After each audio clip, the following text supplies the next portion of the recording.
Atau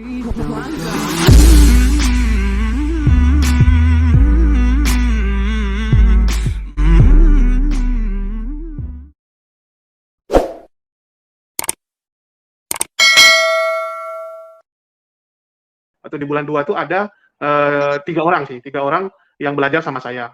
Terus duanya dia keluar dari Kristen, tapi dia belum mutusin mau kemana. Cuman Karissa Grani dan Julius, mu'alaf yang baru beberapa bulan sudah menjadi pembuka jalan calon mu'alaf yang lain. Assalamualaikum warahmatullahi wabarakatuh. Alhamdulillah, segala puji bagi Allah yang Maha Pengasih dan Maha Penyayang. Pertama-tama, marilah kita panjatkan puja dan puji kehadirat Allah Subhanahu wa Ta'ala yang telah mempertemukan kita di dalam channel ini. Salawat serta salam tak lupa mari kita haturkan kepada baginda Nabi Muhammad Sallallahu Alaihi Wasallam bersama alul baitnya, juga kepada sahabatnya, orang tua kami, pemimpin kami, muslimin dan muslimat yang terdahulu juga yang akan datang. Sebelum lanjut, saya ucapkan terima kasih teman-teman untuk klik tombol subscribe, like, dan share, atau bagikan informasi tentang kebaikan ini agar diketahui oleh teman-teman Anda, saudara-saudara Anda sekalian. Semakin banyak channel-channel Islam yang membanjiri medsos Anda, maka akan sulit channel-channel yang lain untuk tampil di layar medsos Anda atau teman-teman sekalian. Dengan demikian, semakin menambah iman bagi teman-teman muslim dan insya Allah menjadikan hidayah bagi teman-teman non-muslim. Seseorang membaca syahadat atau mengucapkan syahadat bukan untuk mencari pengikut, tetapi sebagai persaksian bahwa dirinya telah memeluk Islam dan harus membawakan kepribadian sebagai seorang muslim dengan permulaan bersaksi bahwa tidak ada Tuhan selain Allah dan Muhammad adalah utusan Allah. Perlu diketahui dengan baik di sini bahwa di dalam Islam tidak ada paksaan untuk menganut ajaran Islam. Ini sesuai dengan Al-Quran surat Al-Baqarah ayat 256. Tidak ada paksaan untuk menganut agama. Sesungguhnya telah jelas jalan yang benar dari jalan yang sesat. Karena itu, barang siapa yang ingkar kepada Tauhid dan beriman kepada Allah, maka sesungguhnya ia telah berpegang teguh kepada gantungan tali yang amat kuat yang tidak akan putus. Allah Maha mendengar lagi Maha mengetahui. Ajaran Islam melarang untuk memaksa orang memeluk agama Islam.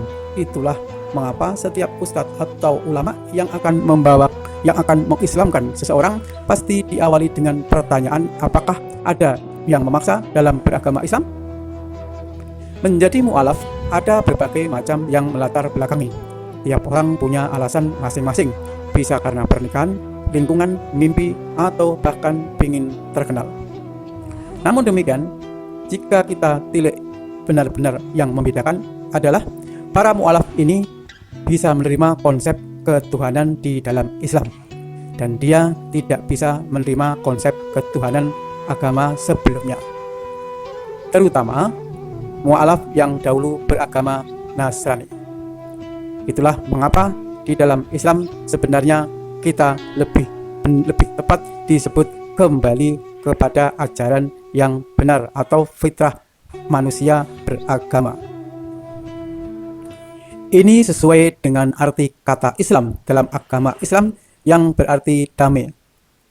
Kedamaian tidak dapat diraih jika jiwa tidak damai. Paksaan menyebabkan jiwa tidak damai. Karena itu tidak boleh ada paksaan dalam menganut keyakinan agama Islam.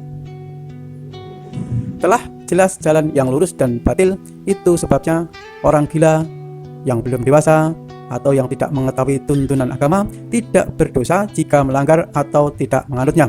Sebab bagi mereka itu belum jelas jalan kebenarannya. Tapi manusia tidak boleh berlindung di dalam jubah ketidaktahuan secara sengaja.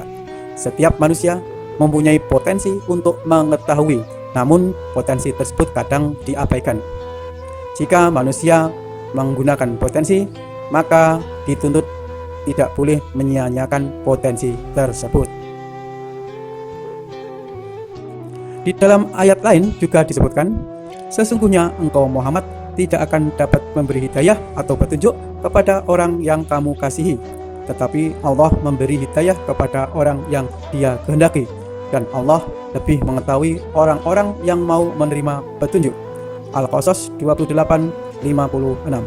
Itulah mengapa bahwa seseorang menjadi mu'alaf atau bersahadat tidak untuk mempengaruhi atau memaksa orang lain mengikuti, tetapi sekedar untuk persaksian, karena Nabi Muhammad sendiri tidak bisa memberi hidayah kepada orang yang dikasihi, yaitu sepeninggal Abu Thalib.